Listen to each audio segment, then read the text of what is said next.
আসসালামু আলাইকুম ওয়া রাহমাতুল্লাহি ওয়া বারাকাতুহু।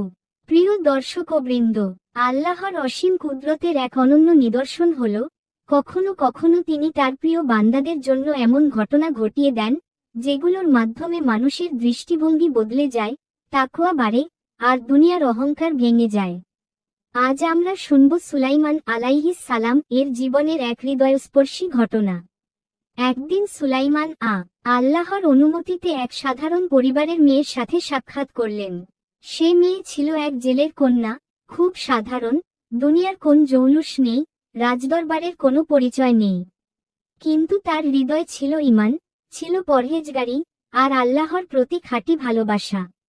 সুলাইমান বুঝতে পারলেন, মানুষের মর্যাদা জন্ম বা বংশে নয়, বরং আল্লাহর কাছে কে কতখানি তাকওয়া ও ইবাদতের মাধ্যমে উঁচু, সেটাই আসল। আর তাকওয়ার দিক থেকে এই মেয়েটি ছিল এক অসাধারণ উদাহরণ। আল্লাহর হুকুমে সুলাইমান এই মেয়েটিকেই বিয়ে করলেন। এই ঘটনায় আমাদের জন্য এক বিশাল শিক্ষা আছে। একটি ডটের সাথে হিরে মানুষের মর্যাদা সম্পদে নয়, তাকওয়ায়।